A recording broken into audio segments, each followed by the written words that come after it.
এটা ছিল গরুর ভুঁড়ি বা বট। এটা দিয়ে ভাত, রুটি, পরাটা সবকিছুই তো খেতে অনেক বেশি ভালো লাগে। আচ্ছা, আপনারা কোনটা দিয়ে পছন্দ করেন বলেন তো? ভাত দিয়ে না রুটি পরাটা দিয়ে?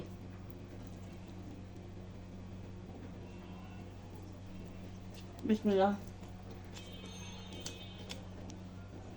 সাথে যদি একটু পেঁয়াজ খাওয়া যায় কি যে মজা!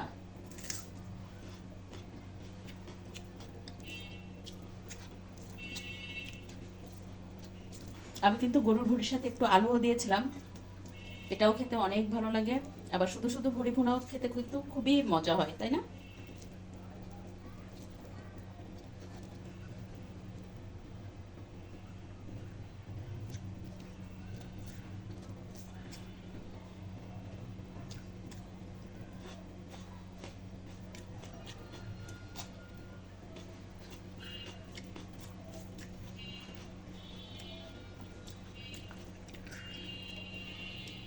মুড়ি যদি এরকম সফট করে ভাজা ভাজা ভুনা ভুনা করা যায়, খেতে তো দুর্দান্ত হয়।